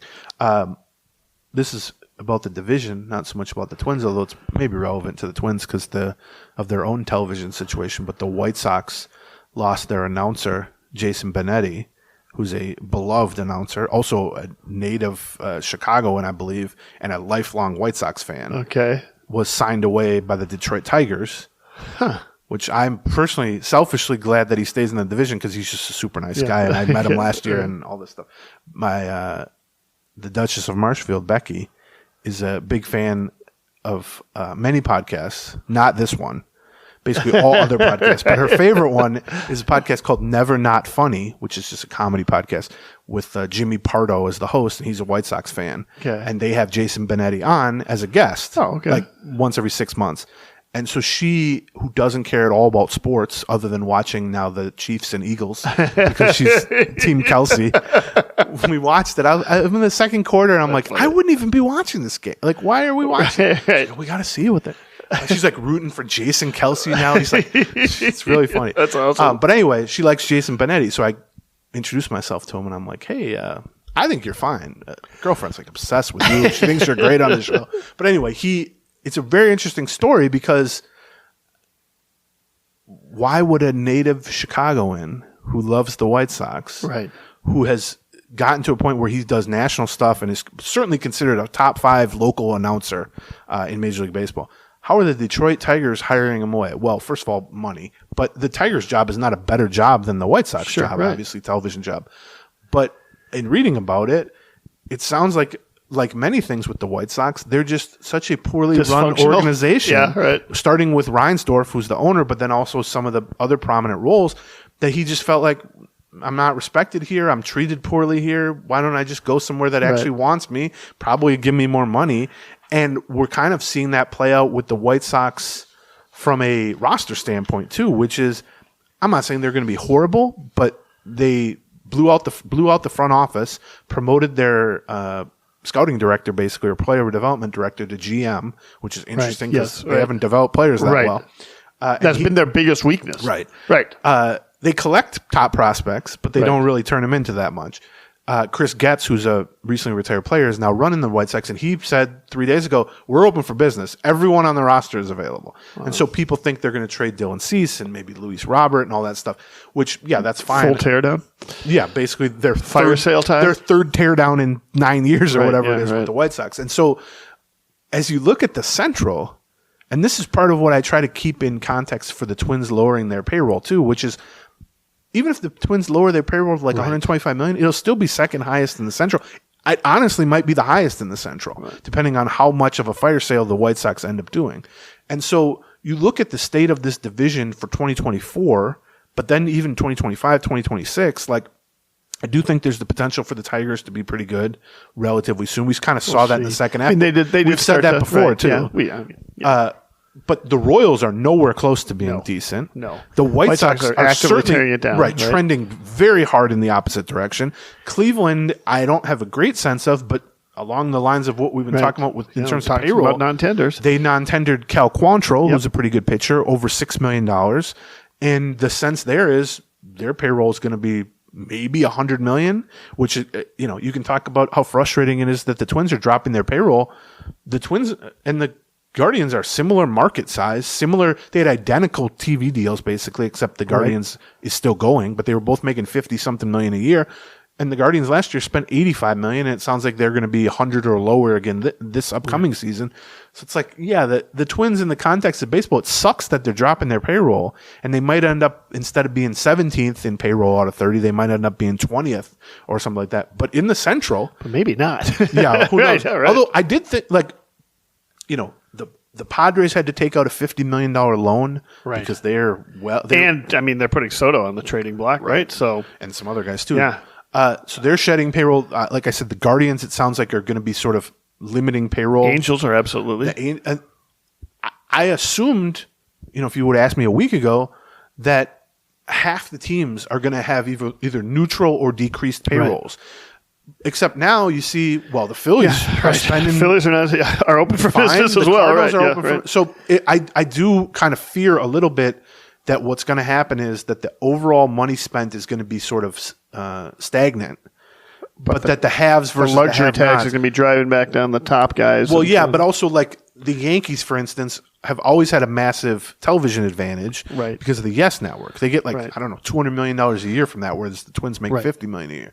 But that's not changing. Yeah, that's not going away, at least in the short term. Right. And so as teams like the Twins drop off of Bally, and teams like the Guardians prepare to drop off for Bally, or potentially get dropped by Bally through bankruptcy, the power players who have their own networks are going to be at an even bigger disadvantage. So I wonder if that will sort of cancel out. Like, will the Yankees cancel out, or will the Phillies, for instance, who are Comcast must be, or whatever, will that cancel out the Twins' slight drop, in that those teams might be like, this is our chance to really spend and put all these teams in their dust. But the beauty of being in the AL Central, and I don't say that often, there isn't much beauty to be found in the AL Central, is that it doesn't matter. Because the most likely path for the Twins to make the playoffs, and by the way, the most beneficial path to making the playoffs, given this format, as we saw, you get home field for that best of three, is just winning the AL Central. And the other four teams in the AL Central don't know what the F they're doing. Yeah. Last time we saw this, I remember the spring training of maybe 2018, 2019, where, the luxury tax was knocking some people out off the top, but also down at the bottom, there were, a lot of teams going, let's do that revenue sharing thing because and cut payroll, slash payroll, etc. We had Marlins trading away Stanton, right? And all the hot topic at spring training that year was, this is effed up for free agents. The people who were free agents that year were really bitter, and the MLBPA had to answer to them because of the collective bargaining agreement they were in. But as a result of that, there were a lot of top tier free agents that ended up being available really late. That's when Bryce Harper. That's about the same time that Bryce Harper and Machado were signing. Late February into March, and I wonder if, when we see top teams, not the Phillies, but teams like pretty free spending. Maybe not the Mets. The Phillies are pretty close to the top. No, you're there. They're getting close there now, right? Top five, right? I would think so, for sure. Right, but we're seeing some of the top teams back off, and we're seeing some of the lower teams also back off, right? Do we have a situation where the free agents are going to be waiting, and you've got a lot of teams? I'm probably biased because I follow the Twins most closely, but a lot of teams talking about, maybe we try to pick up somebody via trade versus go diamond into the free agent market here. That was my assumption coming into this offseason, that we would see that more of that than the status quo, and that would lead to, if not sort of stagnant salaries, then potentially even like a league-wide drop in average payroll, which you never see really other than the COVID-affected year. But then Nola. So now I wonder if we'll see that for half the league, but then the other half of the league will just be business as usual, and then the gap between them in terms of spending will be higher than ever, which is, again, though, it could also just be Nola and the Phillies. Yes. You know what I mean? Like, very possible. And it's not uncommon that this is about the time every free agent class that we go, I can't believe that guy signed for that. Well, that's true. You correctly point out most years that don't overreact to the first handful of signings in an offseason because almost by definition, it's like a buy it now. They are cherry picking auction. That's right. That's right. Those prices to get a player to sign in November, as opposed to let the process play out and get a bidding war going and all that other stuff, you're going to have to offer them a lot. Right. Like if they offered Aaron Nola $150 million, he might have said, well, let's keep in touch, but I'm going to let this play out for another 2 months and get everyone involved. And maybe when Ohtani signs, the Dodgers throw me some money or whatever it is. Instead, they said, we'll give you 172. And he said, all right, I'll do it now. Sign it now. Yeah. Buy it now option. And so almost by definition, and you look at these 4 signings that have already happened, Gibson and Lynn, who are not huge signings, but I think that's certainly a premium as far as that player type. Ronaldo Lopez, a 3-year, $30 million deal. I think that's a reasonable contract. I agree. But it's on the higher side for a setup man, obviously. And then 172 for Nola, which is not an unfair contract, but it's bigger than I expected. It's not a coincidence that those guys are the quickest to sign. And also there's a little sticker shock where they go, oh, wow, it's spent. So a month from now, maybe we'll look back and go, oh, no, it was just those first handful of guys. I do wonder if it's going to be a slow-moving free agent market given sort of all the decreases that we're seeing. Hey, let's cover our last couple of sponsors before we dig into the last of our stuff. Stamps.com. Christmas is coming, and this is the time that if you are somebody who is at all into, listen, the one time I always have to go to the post office is the holidays, and that's also coincidentally the worst time to go to the post office. Let me just save you a little bit of hassle here. Yeah, Stamps.com, you can print out your own postage. You can get it, actually weigh it. We're about to tell you, they'll send you a scale to do it if you want. You can get exact postage, so you're not wasting money that way. You can print it out, labels on your own, so that you can just drop it in the mailbox, or if you live in a condo, you drop it in the mail. And you can then track the delivery of those too, because they'll give you a barcode and a serial number, which I was sending out autographed books 5 years ago, and that came in really handy because I was sending out hundreds of them, and somebody would be like, hey, I never got my book, and you could actually check on it. All that stuff if you're running any kind of side hustle, it's a great thing to get for your business prior to the Christmas season, and then maybe you can also use it for some personal stuff as well. Yeah.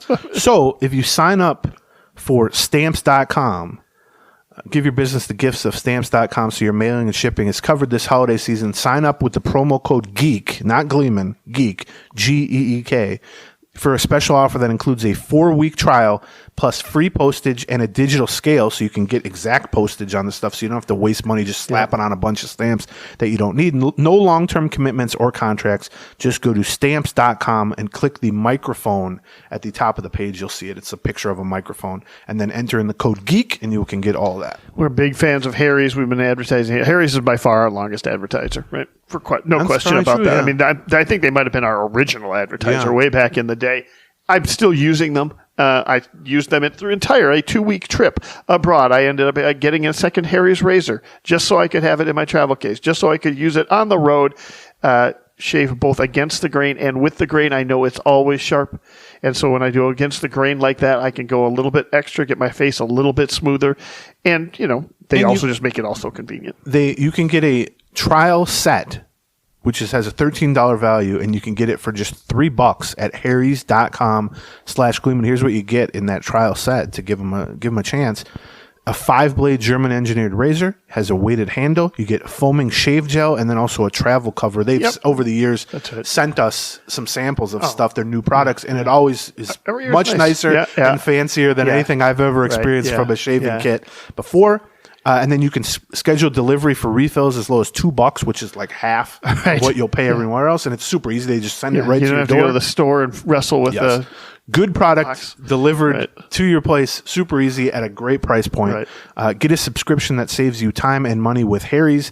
Get started with the $13 trial set for just $3 at harrys.com/Gleeman. That's HARRYS.com/Gleeman for the $3 trial set. Okay. So, a few other things. On the TV thing, this is just me reading. I don't have any great insight, but obviously the Twins deal with Diamond Sport.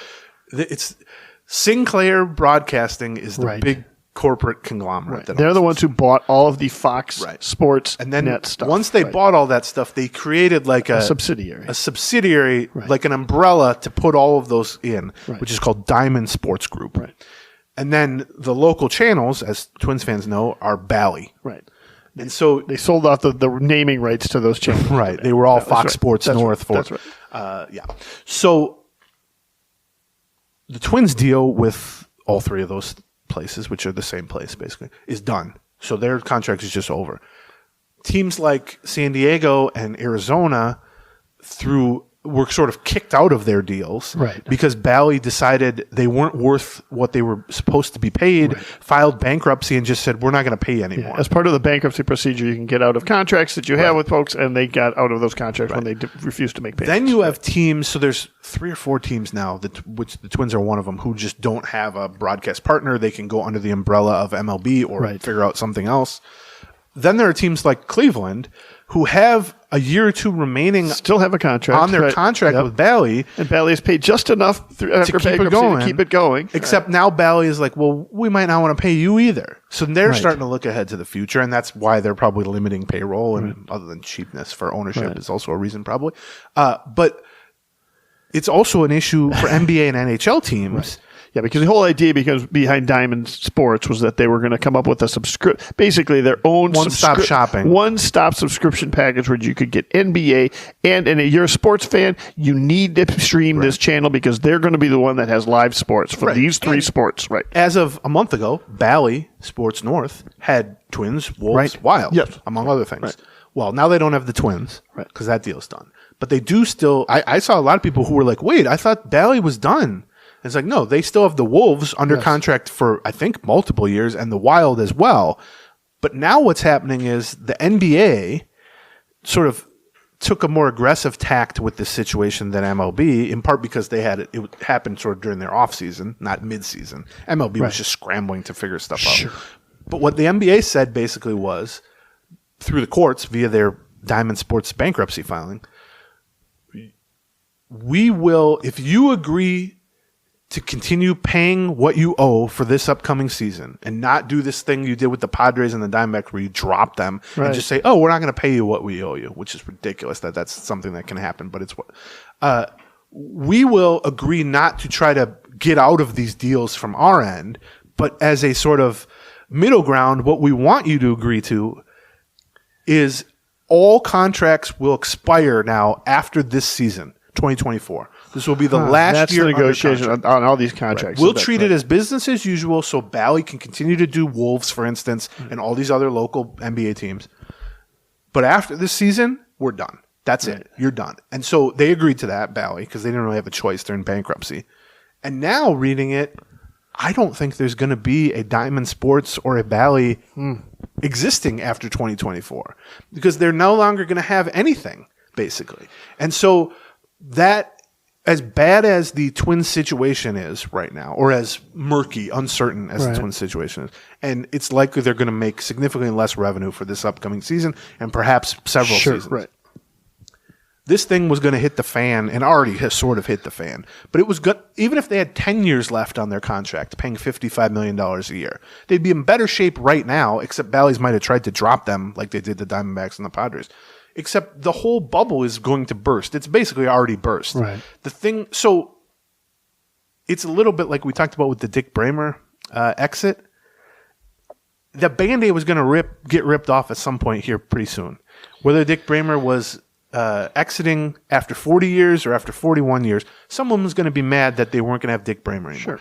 And from the Twins standpoint on the just overall television side, some point very soon, having a deal with Bally's is going to not be worth the paper it's printed on. This television bubble was going to burst, right? The whole television bubble was based on the reason the Twins were making $55 million, right, is because they could, is because of what Fox Sports North pulled off. And what Fox Sports North pulled off was we're going to charge every subscriber. Not every subscriber wants to watch the Twins, or it's not an optional Literally everyone TV who has cable or Anybody DirecTV. who gets cable is going to have to pay several bucks per month to have this channel on your from your overall $100 bill. Right, that's right, from whatever that bill is. Right, I don't know. Which was a genius approach for 30 years. Honestly, I used to be that you could find that sort of number out. I have not been able to find out what that number, whether that number was $2 or $9. I don't have any idea what it was. ESPN just the national ESPN is running into the same problem because they charge the highest number, which they got like because you're not going to get cable if you don't get ESPN, right? But now that people are sort of picking and choosing what they want instead of just getting everything rolled into their cable bill.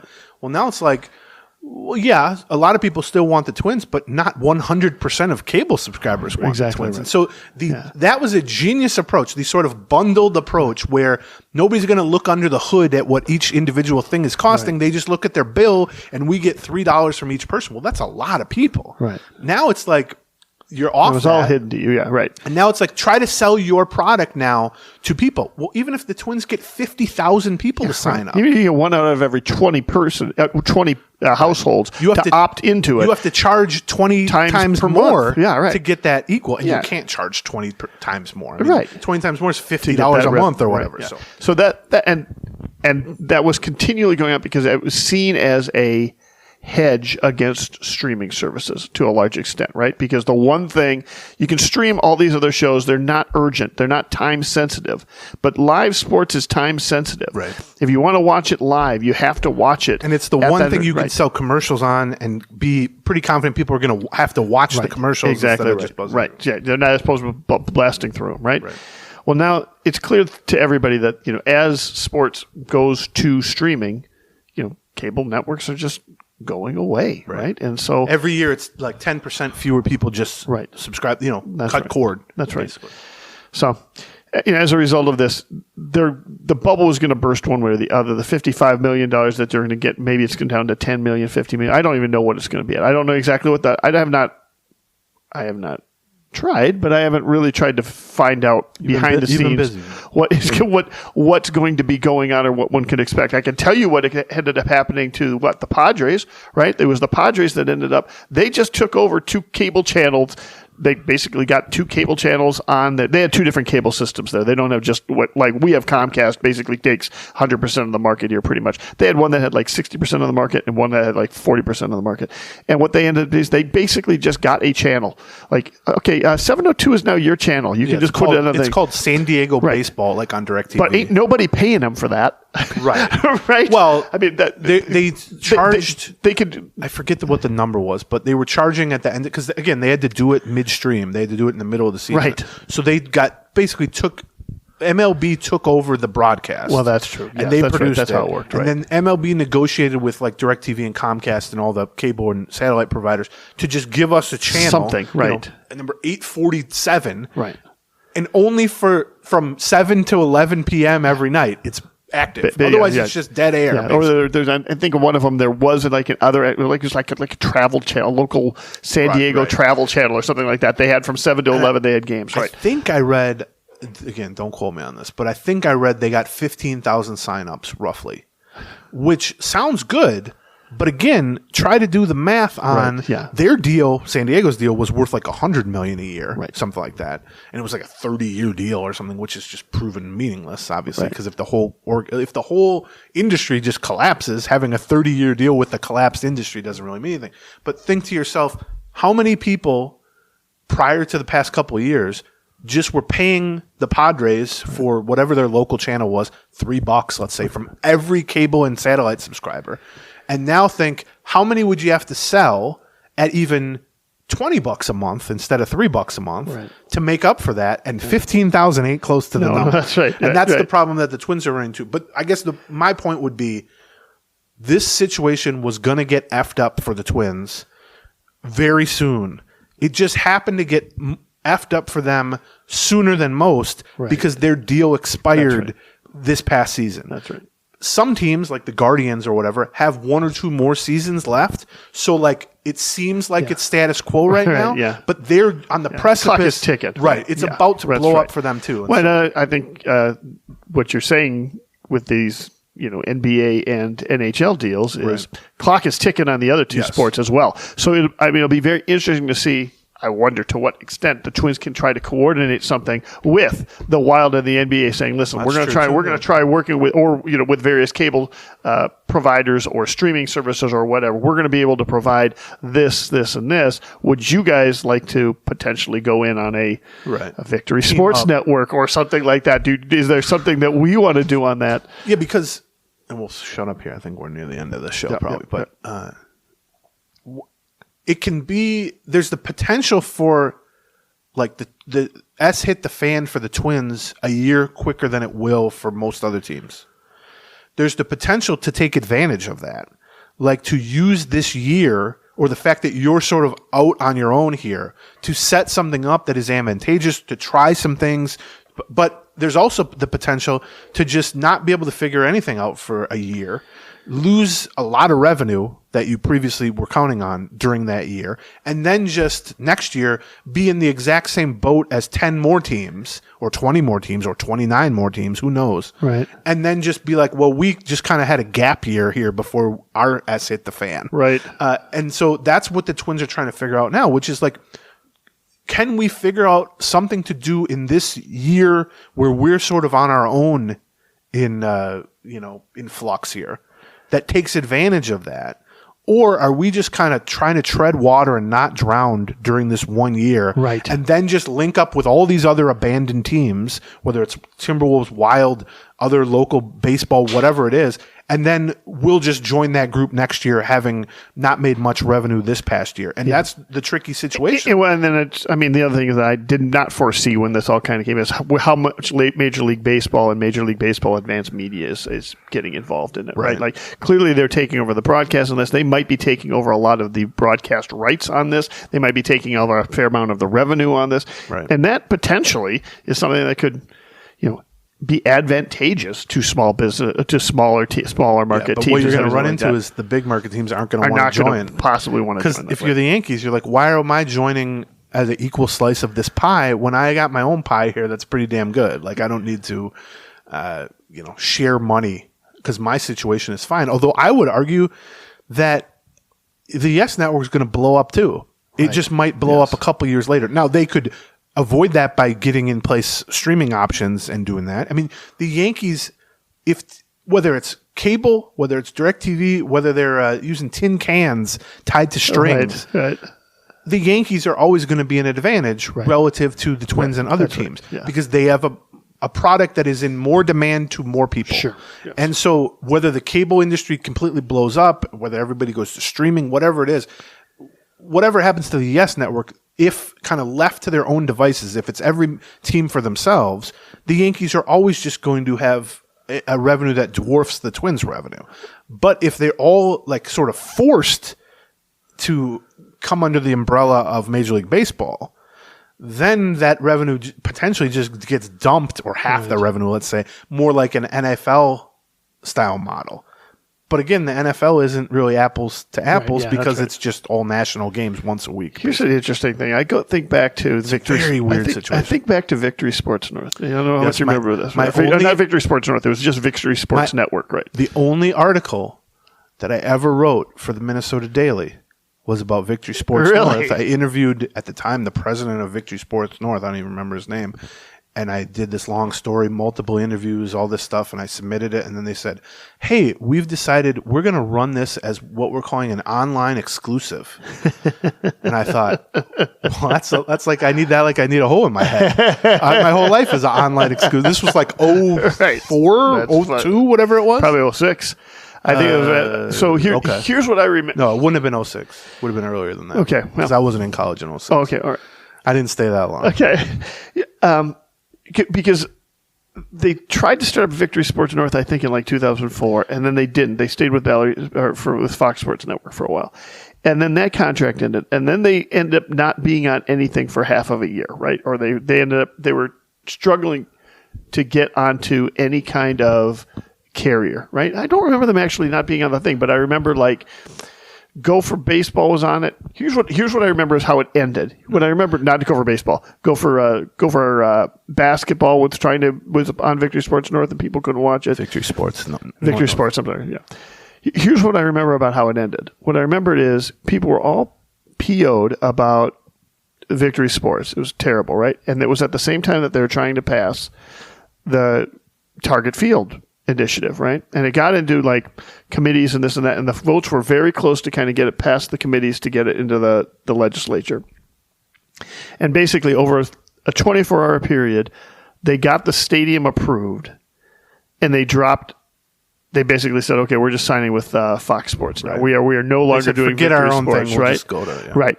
And it felt like part of what they had to do to get the legislative approval to get enough votes was to quit messing around with the TV piece. That there was a quid pro quo at some point involved in that, right? And I don't know that was. I would love to have a.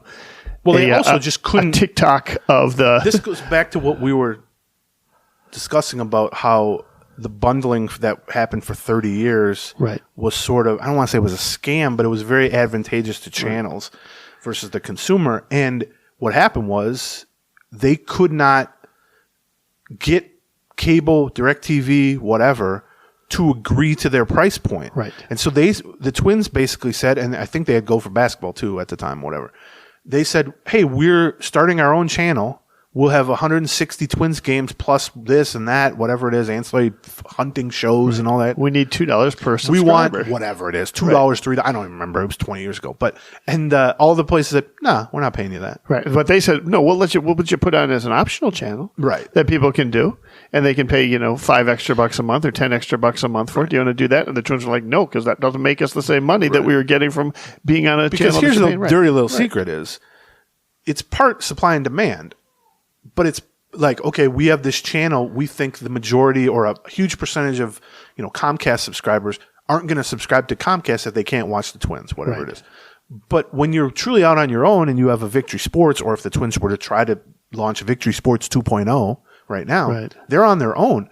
When you're Fox Sports and you're saying to these places, we want $2 each, it's a lot more difficult for them to say, no, we're not doing that. When you have 20 local Fox Sports, that's right. When you have Twins and Guardians and Marlins and Tigers and whatever, because then you're losing baseball from every local Comcast. You're losing hundreds of thousands of subscribers. It's just a lot more difficult for them to sort of play hardball. And so, but looking back now, if there was a sort of a quid pro quo on that the Twins had to decide, listen, to get the stadium, we've got to give up on this network thing. Yeah. Did they make the right choice? Well, now you got people still. It worked out pretty well for them for the first 15 years because they had the stadium and they were getting a lot of money from Fox Sports North. They were getting a pretty good chunk of change from it. But here's the thing. If they had their own channel right now, they'd be sitting a lot prettier. But they wouldn't be, because that bubble would be bursting for that channel too. They might have one more year where they're doing that. If they go back to you think Victory Comcast? Sports was going to outlast every other local channel? Like, they were going to run into the same problem, which is that the people who subscribe to cable are dying. Yeah, and the young people who are replacing them as adults are not subscribing to cable. I mean, that's the problem, basically. So this, again, and we'll wrap it up here. The thing I've heard a lot from people is the two things I've heard, and I agree with the first, which we've covered endlessly on the last month of shows, which is you have every reason to be frustrated that the Twins are going to drop payroll. It sucks from the Twins, from the fan standpoint. Is there logic to it? Yes. You lost a bunch of revenue. Revenue is tied directly to payroll. However, when you're owned by a family that has $5 billion, the idea that, well, they lost $30 million in revenue, they have to drop the payroll by $15 million or they'll risk losing money. I think a lot of fans are justified in saying, well, who cares if they lose money? Like, who cares if they lose money?